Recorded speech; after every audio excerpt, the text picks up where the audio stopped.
گەرم و گوڕبوونی پرسە سیاسیەکان لە کەرکووک و بڕیاردان لە ساڵکردنی هەڵای کوردستان و پرسی ئەنجامدانی ڕیفراندۆم لەبارەی چارەنووسی کەرکووک وەفدێکی نێردەی نەتەوەی گرتوەکانی لە عێراق ناچار کرد سەردانی کەرکووک بکات و لەگەڵ ئەنجومەنی پارێزگاکەدا کۆب بێتەوە. ریفراندۆم استفتاوی کە لە هەرێمی کوردستانە ئەکردرێ کەرکووک چ تەسیراتێکی بەسەرەوە ئەبێت ئەمە داوام لێم کۆی ئەو پرسیارانەی کە ئامادەیان کردبوو کە داوای وەڵامێکیانەکە هەڵبەتە ئێمەش ئەومان ئاگادارکردنەوە کە خەڵکی شاری کەرکووک بە هەموو پێکاتەکانەوە کوردوارە بە تورکمان و مەسیحی هەمووی داوای هەڵبژاردنەکەن لە کات و ساتی خۆی بەداخەوە حکوومەتی اتحادی زۆر کەم تەرخەم بۆ کە زۆر کەم اتفاق بۆ کە نەیتوانێت بابەتە حەسم کە و بابەتی ئاسایشی کەرکووک ئەتوان بڵێم لە هەموو پارێزگاکانی عێراق باشترە بەبوونی هێزی پێشمەرگە کە پێشووتر هێزی پێشمەرگە نەبوو کەرکووک کۆکدەیان و سەدان کێشەی ئەمنی هەبوو تەقینەوە یەک لە دوایەک بەڵام لەگەڵ هاتنی هێزی پێشمەرگە کەرکووک تا ڕادەیەکی زۆر باش ئستقرار و ئارامی بەخۆی بینیوە ئەستفتا و ریفراندۆمیش مافێکی هەموو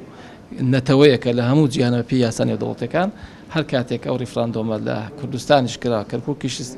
بەبێ کەرکووک هەڵبەتە دیارە ناکردرێ بە پێ ناوچە کوردستانەکان دەرەوە هەرێمی کوردستان. دوای زنجیرێک دانیشتنی وەفدی یونامی کە بەجیا لەگەڵ پێکاتەکانی عەرەب و تورکمان سازیدا وەفدەکە لەگەڵ لیستی برایەتی کەرکووک کۆبوونەوە و لایەنی کوردی پێداگریان لەسەر هەڵبژاردن و ڕاپرسی لە کەرکووک کردەوە. ئێن ئەگەرەوێ مافەکانی خەڵک دابین بکرێ ئەوەندە بە تەنگەوە دێ ئەبێ زەخت لە بەغدا بۆ تەطبیقی مادی 140 بۆ ئەوەی کە شایستە دایرەکانی کەرکووک بۆ مەسلەی هەڵبژاردن و بۆ کۆمەڵی پرسەیە کە ڕاستەوخۆ پەیوەندی بەوە هەیە با بچێ زەخت لە حکوومەتی عێراقی بکە بڵێ بۆ 12 ساڵە لە ئەنجومەنی پارێزگاکە هەڵبژاردن ناکرێ بڵێ بۆ مەسلەی چارەنووسی ئەو شارە ریفراندۆم ناکرێ یەکێک لە عینەکانی ئەوان کە ئیشی لەسەرەکە مەسلەی ریفراندۆم و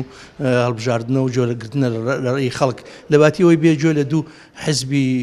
خاوەن ئەجەندەی دەرەکی بگرێ باشترە بچێت لە بازار جۆ لە کۆمەڵانی خەڵک بگەڕێ بزانێت کۆمەڵانی خەڵک چیانەوێ. داوامان کردووە لە حکوومەتی ناوەند لە بەرەوەی مادی 140 جێبەجێ نەکراوە تا ئەمڕۆکانە لە 2007 چارەسەر بکرابایە لە حکوومەتی اتحادیە وایە قیادەی کوردی شکاتی بکردایە چار حەدێکیان بۆدانێن تایسەنە بێخۆیان لێ دزنەوە ناکرێ بۆ ئێمێکلایەنە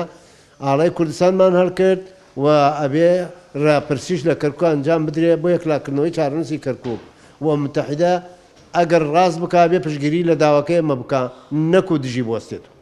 بە بۆچوونی چاودێرانی سیاسی سەردانەکەی وەفدی یونامی بۆ کەرکووک دوایە کۆنگرێ هات کە بەرەی تورکمانی باوکەری هەندێلایانی تری عێراقی لە بەغدا سازیان داوە و تێگەشتنی ناڕەوایان لەسەر کەرکووک گەڵاڵە کردووە کە دۆخیامی شاری کەرکووک خراپە و پێکاتەیەک بڕیارەکانی بەسەر شارەکەدا فەرز دەکات.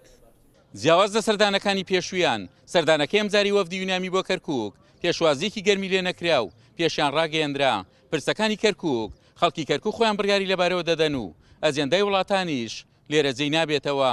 عومەر غەریب، کورسات نیوز، کەرکووک.